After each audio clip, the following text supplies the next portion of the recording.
Buenas y bienvenidos a un nuevo video de Nueva Era. Me toca hablar sobre Chaos Theory temporada 3, porque les prometí que iba a hacer mi crítica explicando qué era lo que no me había gustado. En su momento hice una publicación en donde ustedes me empezaron a preguntar por qué no me había gustado, porque fue muy bien recibida por la mayoría. Y pensé varias formas para hacer un video, pero terminé decidiendo hacer una especie de podcast en donde hablara de cada punto, tanto de los que son positivos como de los que son negativos, que terminan siendo la razón por la cual yo digo que no me gusta esta temporada.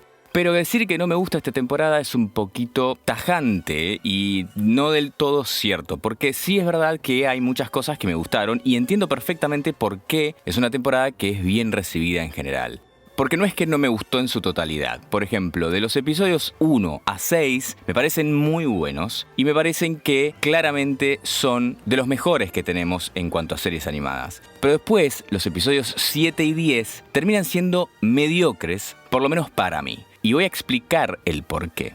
Pero primero voy a hablar de los puntos fuertes. Y para empezar con los puntos fuertes, arranco hablando de Nona y Gia. Estas dos son las nuevas personajes que nos dan un poco de contexto y personalidad a esta nueva zona que sería el norte de Italia. Primero, Gia es la novia misteriosa de Ben, la cual me gustó mucho que sea paleontóloga, porque para mí en esta saga los que terminan salvando el día son científicos, o por lo menos tendrían que ser científicos. Al principio teníamos un paleontólogo, una paleobotánica, un experto en teoría del caos, y eran personas que eran llamadas por cuestiones puntuales, cuestiones que son científicas y que no podemos estar pretendiendo que un héroe de acción, o un ex marín, o un ex militar, sea quien se lleve la responsabilidad de solucionar los problemas. Y me gusta que Gia, siendo la nueva generación, esté estudiando paleontología. Y me parece que tendría que haber sido algo que, por ejemplo, Darius complementara su carrera de la DPW con paleontología para aprender mucho más sobre dinosaurios y no solamente ser un entusiasta de dinosaurios, sino un verdadero experto en estas criaturas prehistóricas. Por otro lado estaba la Nona.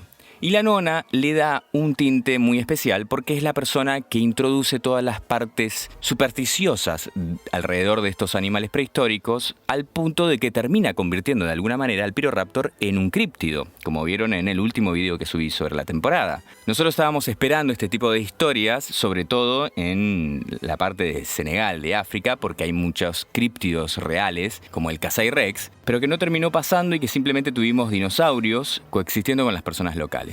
En este caso, pasa todo lo contrario. Estamos en una zona urbana, casi ciudad, al norte de Italia, y terminamos teniendo una historia críptida, un ser misterioso que ataca a las personas y que se le atribuye ser un ente de otra dimensión que venía a atormentar a los humanos. Si bien Nona atribuye esto a los dinosaurios en general, tranquilamente el Piroraptor es quien termina concretando todo lo que Nona tenía tanto miedo. Y aparte que sea un personaje mayor, le da un toque más serio a la temporada, al punto de que vemos cómo defiende a la cría de Bumpy del depredador. Es como una persona adulta haciéndose cargo de los menores. Una persona que ya sabe que está en el último tramo de su vida, que se sacrifica responsablemente para que los jóvenes, que son los campistas, no lo hagan porque tienen toda una vida por delante. Entonces le da un toque más serio y un toque más real. El segundo punto que me gustó muchísimo fue la relación entre Soyona y Brooklyn. ¿Por qué? Porque Soyona es como que la adopta como su pupila, pero más que su pupila como la hija que no tiene. O como que la va moldeando para que sea la mejor versión de lo que podría haber sido ella cuando era joven. Y es muy interesante porque vemos que Soyona lo que quiere es que vaya aprendiendo. Como si de alguna manera le estuviese diciendo que cuando ella no esté le iba a terminar dejando su legado. Soyona es una persona que seguramente nunca tenga hijos y que tenía una sensación de imperio y de ser la reina y de que la reina no puede hacer las cosas sola, no importa qué tan fuerte sea. Entonces era como que iba armando su equipo y verla a Brooklyn tan determinada en conseguir las cosas y siendo observadora y dándole unos buenos consejos a Soyona en puntos en donde no pasaba por alto, la entusiasmaba para que sea su sucesora en todo ese imperio, en todo ese dominio de lo que era el tráfico ilegal de animales. Y es muy interesante porque la vemos que la defiende directamente de The Handler, que The Handler trabajaba con ella. Y eso un poco se conecta con el tercer punto de lo que me gustó, que es la relación entre Soyona y The Handler. Porque de repente aparece una especie de rivalidad. una rivalidad por los Atrociraptores. Por un lado teníamos a Soyona, que era la dueña legítima de estos animales, y por otro teníamos a The Handler, que era la entrenadora y la que supuestamente los había criado desde chicos. Y esto era muy interesante porque veíamos a dos personas que se suponía que eran villanos pelearse entre sí. Aunque la villana real termina siendo Santos, porque Santos lo único que quería hacer con estos animales era lucrar. Santos, de la única manera que veía a estos animales, no importa cuánto tiempo haya pasado con ellos, como por ejemplo con Red, no era más que son productos que vamos a vender y vamos a terminar teniendo más porque seguimos produciendo y produciendo. En cambio, The Handler quería a esos 4 Atrociraptores. Me llama un poco la atención que haya querido a Red porque no la vemos interactuando con ella, excepto cuando llega Soyona Malta, pero entiendo que la quería como parte de ser una especie de hermana de los otros 3. Pero en realidad los Atrociraptores que ella tenía afecto eran Ghost, Tiger y Pantera. Entonces la vemos no solamente luchando, sino queriendo exponerla a Santos al punto de que se termina aliando con Brooklyn, cuando Brooklyn le promete que una vez que atrapen a Santos, ella se va a poder escapar con sus animales, cosa que no termina pasando. Pero me pareció muy interesante, porque no es buenos contra malos, sino es malos contra malos, y le da muchísima más profundidad al personaje de The Handler, cosa que después la temporada no presta atención a todo eso que había construido, y termina dándole un final mediocre, pero eso voy a llegar más adelante. Otro punto que me gustó muchísimo y que hice un video al respecto fue el lore de Biosyn. Biosyn es la empresa que más me gusta en la saga. Quizás porque InGen estuvo desde el principio y hubieron muchísimas historias alrededor de InGen, y Biosyn siempre estuvo opacada al punto de que no la conocíamos por medio de las películas, lo cual me parecía muy raro porque en las novelas Biosyn tiene un rol demasiado protagónico. Tan protagónico que, si bien no nombraron nunca a la empresa, aparece Dockson en la primera película porque es el responsable de que haya ocurrido el incidente del 93, porque es Dockson quien le paga a Nedry para que saboteara las instalaciones de InGen, robara los embriones y se lo diera a Biosyn. Yo nunca entendí por qué en la frase de 18 minutos y le ahorro a tu empresa 10 años de investigación, ¿por qué no aprovecharon y dijeron 18 minutos y le ahorro a Biosyn 10 años de investigación? Sería una sola palabra que cambie muchísimo la perspectiva de quién es Dockson y el rol que tiene Biosyn, porque hay muchas personas que se desayunaron la existencia de Biosyn recién en Dominion, y hay muchas personas que creen que la existencia de Biosyn y de Louis Dockson es un invento sacado de la galera por no tener más que contar sobre la saga, cuando en realidad es algo que tendrían que haber contado muchísimo antes, y que es la razón por la cual Dominion me gusta mucho, porque es la única película que le da a Biosyn un rol protagónico y que le da a Biosyn la verdadera personalidad que tenía. Y en este caso da mucho más lore sobre esta empresa, al punto de que vemos que Dockson tenía mucho conocimiento sobre tecnología, haciéndole chistes a Brooklyn sobre su brazo e incluso teniendo autos autómatas. Y me gusta ver todo el diseño de la oficina especial que había construido en las catacumbas. Me gusta ver cómo seguía amenazando y asesinando personas, porque literalmente eso era lo que pasaba, y literalmente es un fiel retrato de lo que es Dockson en las novelas, un asesino sin escrúpulos, una persona que es capaz de hacer cualquier cosa para que Biosyn sea la empresa de bioingeniería número 1 del planeta y que tenga un dominio total. Estaba enamorado de su empresa porque ni siquiera era el fundador, él había arrancado como un simple empleado, termina siendo CEO en el universo de las películas, pero en las novelas muere mucho antes, y el tipo está enamorado de su empresa y la adoptó como si fuese su fiel reflejo, como si fuese su alter ego. Biosyn no es solamente una empresa para Dockson, sino es una forma de alter ego en donde lo que logre Biosyn es básicamente lo que logre Dockson. Dockson y Biosyn son lo mismo. Por eso no me imagino una Biosyn sin Dockson. La verdad, no sé qué pasará con esta empresa, pero no me molesta la idea de que Biosyn no exista más. A diferencia de lo que es InGen, porque InGen de alguna manera siempre estuvo pasándose de mano en mano. Si bien en la segunda temporada no se habla nada de InGen excepto que tiene tremendos quilombos legales, desde las películas que ya tuvimos que pasaba de Hammond a Ludlow, de Ludlow a Masrani y de Masrani a Mills de alguna manera, que en realidad volvía a las manos de Lockwood, pero era Mills quien manejaba todo, los restos de InGen, y en realidad no sabemos qué es lo que puede llegar a pasar atrás de escena. Hay una idea que se me cruzó en la cabeza hace poco de que quizás Parker Jennings haya comprado InGen o haya comprado parte de la investigación de InGen para seguir con sus propias investigaciones.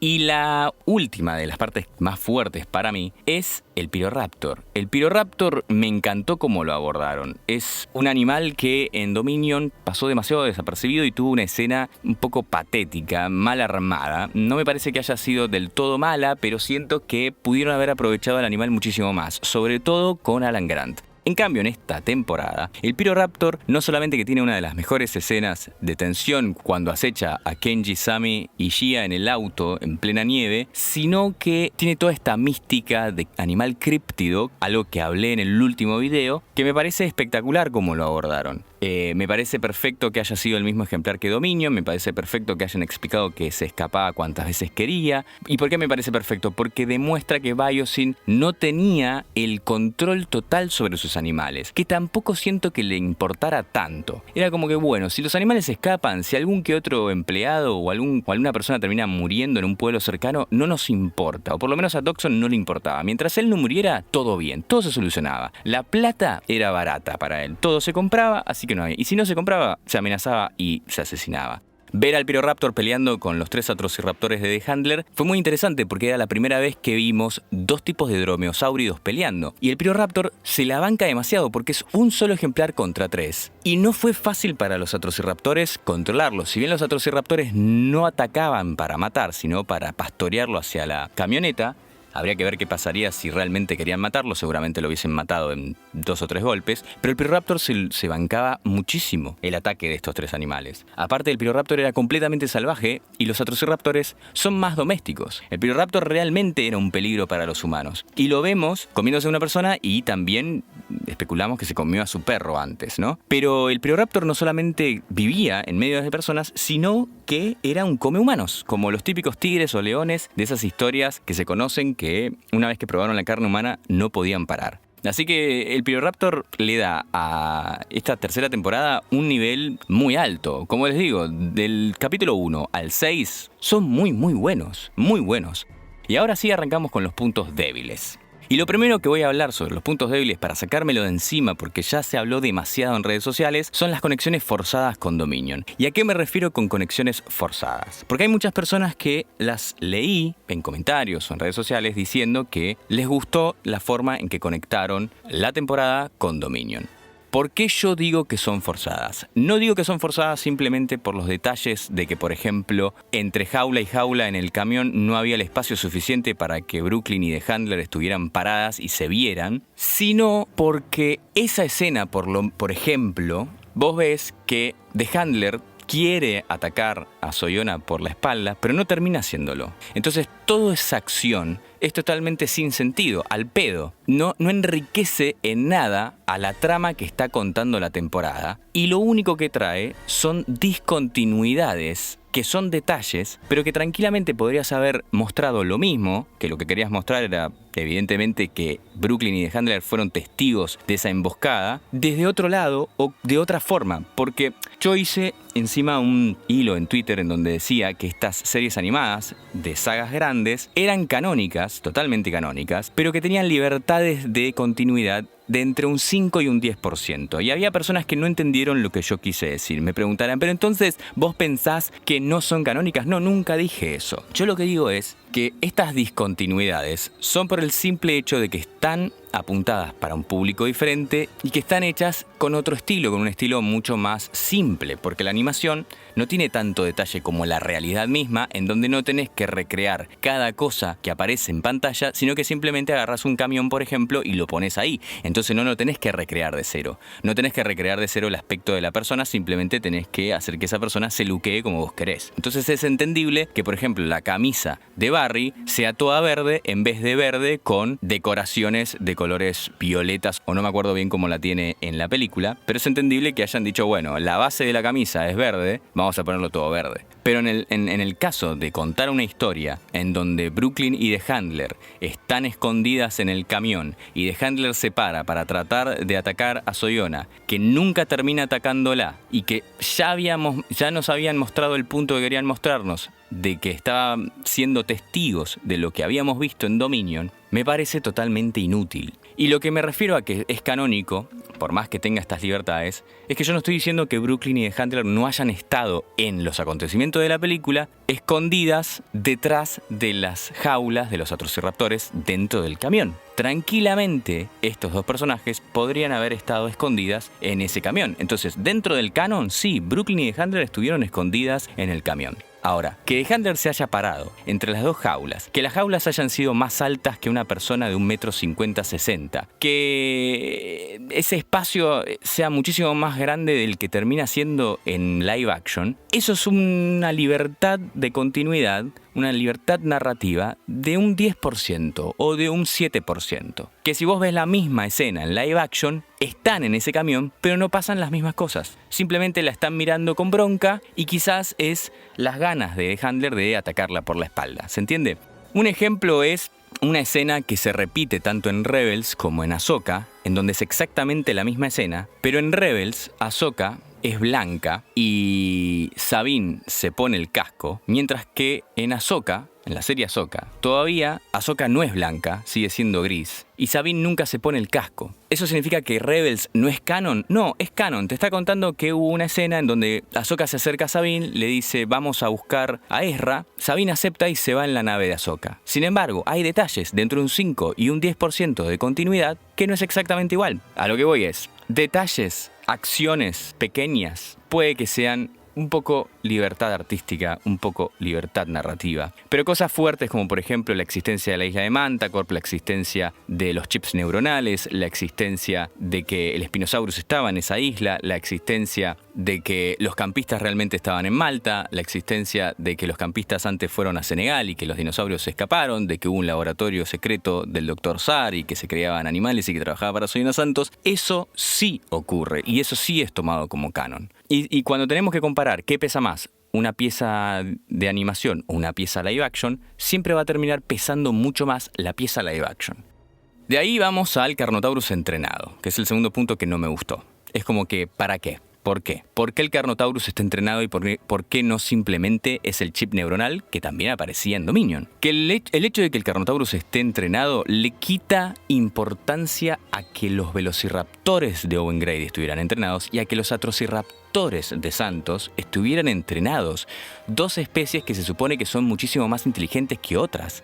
Sobre todo porque fueron criados desde cachorros desde que nacieron para que sean animales mucho más dóciles. En cambio, este Carnotaurus, que sí es el mismo que aparece en Fallen Kingdom y que sí es el mismo que aparece en Dominion, es un animal que vivió gran parte de su vida salvaje en Nublar, que fue atrapado, que escapó de la mansión Lockwood, que lo volvieron a atrapar. Y que no puede ser que en un periodo de máximo 4 años ese animal haya sido entrenado lo suficiente como para atacar solamente a quien tenía que atacar. No tiene ningún tipo de sentido. ¿Es arreglable? Es súper arreglable porque existen los chips neuronales que controlan las acciones de estos animales prehistóricos. Es algo que aparece tanto en Campamento Cretácico como en Dominion. Entonces ese aparatito puede ser que la luz o que ciertos sonidos activen en el cerebro ondas que les da la orden de atacar o de mantenerse quietos. Entonces ese es un punto que no me gustó, no solamente porque me pareció muy infantil, no solamente porque me pareció muy lazy writing, como se dice, sino que le quita muchísimo peso a lo que vienen construyendo hace 10 años, que es que solamente los dromeosáuridos más inteligentes pueden estar entrenados al punto de que ataquen o no ataquen según las órdenes que se les dan. El punto número 3 es quizás lo que terminó de hacer que le suelte la mano a la temporada, que fue la muerte de Handler. No me parece que la muerte de Handler tenga una justificación mayor a la vagancia misma de escritura. ¿Y por qué lo digo? Porque The Handler quizás fue el personaje más interesante de toda la serie, no de la temporada, de la serie en sí. Trajo muchísimas teorías desde que era un robot, desde que era un híbrido humano-dinosaurio, desde que, no sé, pero el hecho de que la hayan matado sin darnos una historia, un trasfondo de quién era, de que por qué era tan importante, de por qué se comportaba como se comportaba, de que por qué era un monstruo para todo el mundo, pero tenía una conexión totalmente humana con estos animales. Porque estos animales la trataban como si fuese un par, cosa que no pasaba con Santos. Santos los controlaba solamente con el aparatito. En cambio, The Handler tenía una comunicación mucho más real con estos animales. ¿Cuál fue la decisión para matarla? Es inentendible, y escucharlo a Kramer decir, la matamos y dejamos todo como una incógnita para que cada uno saque sus propias conclusiones, algo que lo dijo en una entrevista con un youtuber. Ahí entra la razón por la cual esta temporada no me gustó. No me gustó porque no se respeta a sí misma. Esta temporada le falta el respeto a la serie en sí. Le falta el respeto a las narrativas que crea. Y a lo único que le da importancia es vamos a conectarla con Dominion, vamos a conectarla con películas para que la gente diga, ¿viste que existe en el mismo universo? Y no le interesa profundizar en lo que habían creado, que era muy positivo. Muy positivo. Entiendo que quizás no le querían dar una historia profunda para no chocar con narrativas que se vayan a tratar en algún momento en películas o que quizás nunca se quieran tratar, ¿no? Por ejemplo, decir que era un híbrido entre humano y dinosaurio era una jugada bastante fuerte porque nunca había aparecido en una película y no sabemos cómo quieren abordar ese tema en la saga en sí. The Handler o Lady Raptor, como la llamaba yo, no solamente que era mi favorita, sino que era la favorita de muchos. Y no solamente que era la favorita porque se nos cantó, sino porque daba mucha curiosidad su historia que no profundizaron. Nos la hubiesen dejado viva, hubiesen hecho que se escapara con 2 de sus atrociraptores. ¿Querías matar a Ghost? Mátala. ¿Querías que Red se quedara con Santos? Que se quede con Santos. Hubiese dejado que Pantera y Tiger se vayan con The Handler y hubieses dejado una historia para el futuro. No sé, termino pensando que The Handler no era más que una conductista animal muy especial, al estilo de lo que tuvimos en los cómics de Dangerous Games, en donde esa conductista animal era una doctora que trabajaba para InGen, que vivió muchísimos años sola con los raptores en la isla de Nublar, cuando InGen abandonó todo, y que tenía un comportamiento medio salvaje por haber estado muchísimos años en contacto exclusivo con animales y aislada de todo tipo de sociedad. Podrían haber contado ese tipo de historia. O lo podrían haber dejado abierto, pero viva, para que se cuente en un futuro. Ahora no, está muerta. Y murió pagando los platos rotos de lo que siempre se contó de Owen Grady. La postura de manos que siempre todo el mundo se rió de que Owen lo hacía con todos los animales, porque cuando hace eso y pone la mano, cosa que no hizo en ningún momento de la serie, pero ahora sí, enfrente de un Carnotaurus, Soyena dice, estoy cansada de esto, y se la come. No tiene ningún tipo de sentido. Escuché a algunos que decían, bueno, quizás The Handler fue la que entrenó al Carnotaurus y trató de frenarlo y no pudo. No tiene sentido, el Carnotaurus nunca podría haber sido entrenado como los demás. Entonces esa es la sensación que me da con la muerte de Handler. Chaos Theory temporada 3 se faltó el respeto a sí mismo. Se vendió para decir, ¿ven que somos canónicos? No tiene ningún tipo de sentido porque nadie duda de que estas series sean canónicas. Y el punto número 4 y final de por qué no me gusta o que por qué, no es que no me gusta, pero ya es como con todos estos puntos que no me gustaron, termino soltándole la mano a muchas cosas que venía aguantando, que es que los campistas terminan siendo una especie de superhéroes. Estoy cansado de que estos chicos que tienen 20 y pico de años, 20 años, primero no muera ninguno de los 6, nunca, y segundo que vamos a solucionar este tema. Es el gran tema en donde ni Owen, ni Claire, ni Grant, ni Malcolm, ni Sattler pueden solucionar por sí mismos, pero nosotros 6 pibes de 20 años lo vamos a poder solucionar. Y todo lo que pasa en la saga es porque nosotros estamos atrás. Estoy cansado. Las primeras 2 temporadas de Campamento Cretácico estaban bien. La tercera estaba bien, pero era la primera vez que se metían con una trama de la película en sí, que era el comienzo de Fallen Kingdom. La cuarta y la quinta tenía lógica porque Kenji era el hijo de Daniel Cohn. La primera temporada de Chaos Theory me pareció perfecta porque hablaba más de las historias individuales de estos chicos viviendo en este nuevo mundo.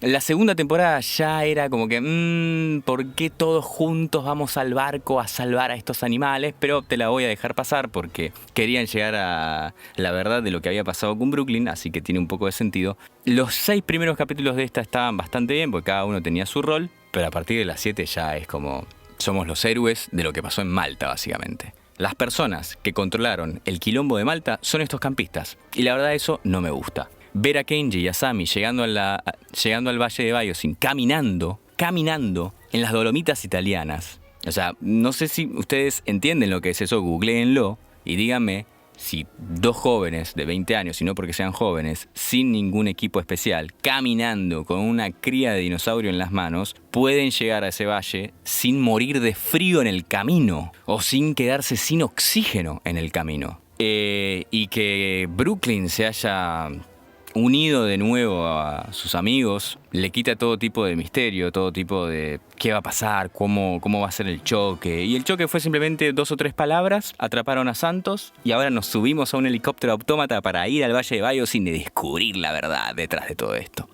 No sé cómo aborden la 4ª temporada, pero ojalá que vuelan un poquito para atrás, ojalá que no sean los responsables de ciertas cosas que vemos en la película, porque le quita credibilidad a la serie. Ojalá que Big E.T. y Little E.T. no sean los dos tiranosaurus que aparecen en Dominion, porque Trevorrow lo dijo concretamente que eran Buck y Doe. Por favor que no pase eso, porque si no parece como que la serie se come todo. Y eso es lo que no me está gustando de estas decisiones. Parece que las series animadas, a falta de personalidad propia, incluso cuando la tiene, que evidentemente no se dan cuenta y que pasan por alto, dicen queremos estar presentes, queremos demostrar que somos canónicos, queremos estar en los acontecimientos más importantes de la saga. No, hay un montón de otros acontecimientos que nunca se cuentan. Estate en tus propios acontecimientos, no en los de las películas. No quiero ver lo que pasa en las películas porque ya lo vi. Quiero ver otras cosas, como lo que me mostraste en la primera temporada, como lo que me mostraste en la segunda temporada. Porque entonces prefiero una isla al noroeste de Nublar que tenga domos, un loco haciendo chips neuronales para controlar a los dinosaurios, a que me metas en las escenas que ya había visto en las películas, pero ahora desde la perspectiva de los campistas. Y esa es la razón por la cual no me gusta la temporada, porque se falta el respeto a sí misma. Ese es el problema. Tiene 6 capítulos exquisitos y tiene 4 capítulos finales que se falta el respeto. Tiene 4 capítulos finales que no le importa lo bueno que haya construido. Solo le importa ser parte de los acontecimientos más importantes de las películas. Pero bueno, eso no significa que no encuentre cosas que sean positivas, como les dije antes, y eso no significa que no tome los acontecimientos de esta serie como canónicos. Pero bueno, esto es la razón por la cual yo dije que no me gustaba la tercera temporada de Chaos Theory. Yo entiendo que les guste y no está mal que les guste, porque a mí en gran parte me gustó también. Pero el final hace que si yo tengo que elegir la balanza, ¿dónde la pongo? Si para el lado de decir que me gusta o para el lado de decir que no me gusta, y la balanza termina cayendo al lado de que no me gusta.